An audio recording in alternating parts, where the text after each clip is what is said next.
नाशिकमध्ये जनसंवाद अभियान होतं भाजपचं, म्हणजेच अनेकांच्या घरी जात आहेत उपमुख्यमंत्री, भाजपचे महत्त्वाचे नेते. थेट प्रक्षेपण आपण बघत होतो. पुढे जाऊया. लोकसभा निवडणुकांचे पडघम वाजू लागलेले आहेत, पण अद्याप राज ठाकरेंनी आपली भूमिका काही स्पष्ट केलेली नाही.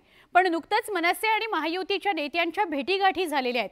त्यावरून मनसेचं इंजिन महायुतीच्या ट्रॅकवर धावणार तर नाही ना, अशी चर्चा सुरू झाली आहे. लोकसभा निवडणुकीच्या पार्श्वभूमीवर प्रत्येक राजकीय पक्षानं मोर्चे बांधणी सुरू केली आहे. राज ठाकरेंच्या मनसेनंही लोकसभेकरता चाचपणी सुरू केली आहे. अशातच मंगळवारी मनसे नेत्यांनी सत्ताधारी भाजप शिवसेना नेत्यांच्या भेटीगाठी घेतल्यामुळे राजकीय वर्तुळात नव्या चर्चेला तोंड फुटलंय. आगामी लोकसभा निवडणुकीच्या पार्श्वभूमीवर या भेटीला वेगळं राजकीय महत्त्व प्राप्त झालंय. मात्र मनसे नेत्यांनी सदिच्छा भेट असल्याचा खुलासा केलाय.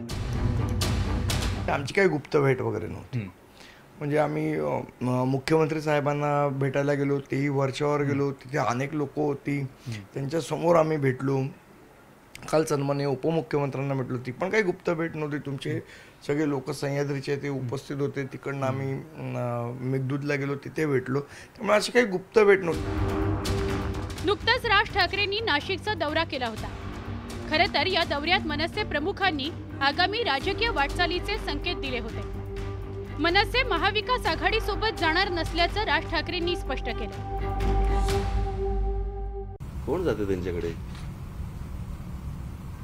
हे मुळात सगळे आत्ताचे लवंडे आत्ता कुठे लवंडतील काही सांगता येत नाही. यांचा काही भरोसा आहे का? कोण जाणार यांच्याकडे? मनसेच्या आजवरच्या राजकीय वाटचालीवर नजर टाकल्यास स्थापनेनंतर पक्षाला राज्यात चांगलं यश मिळालं होतं. मात्र पुढच्या काळात मनसेला तसं यश मिळवता आलं नाही.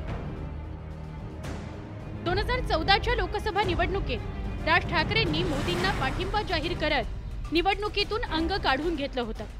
तर 2019 मध्ये त्यांनी मोदींना विरोध म्हणून काँग्रेस आघाडीला पाठिंबा दिला होता. अलीकडच्या काळात मनसेची सत्ताधारी भाजप शिवसेनेशी जवळीक वाढली आहे. मात्र भाजप नेत्यांनी या संभाव्य युतीविषयी सावध पवित्रा घेतलाय. राज ठाकरे साहेबांनी आमचं काही फार मतमतांतर नाही आहेत. आम्ही काही फार असे काही बेसिकली आमच्या काही आयडिओलॉजी वेगळ्या नाही आहेत. म्हणून मला वाटतं ते काय होईल काय नाही याच्या बाबतीत मला माहीत नाही. पक्षाचे निर्णय घेतील. पण समजा चर्चा झाली, बोललेत, तर यात काही गैर काय आहे असं मला वाटत नाही.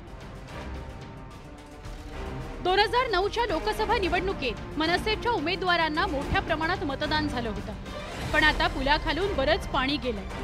त्यामुळे आगामी लोकसभा निवडणुकीत मनसेचं इंजिन स्वबळाचा नारा देणार की युतीच्या ट्रॅकवर धावणार हे पाहणं औत्सुक्याचं ठरणार आहे. विशाल पाटील सह bureau report, news 18 Lokmat, Mumbai.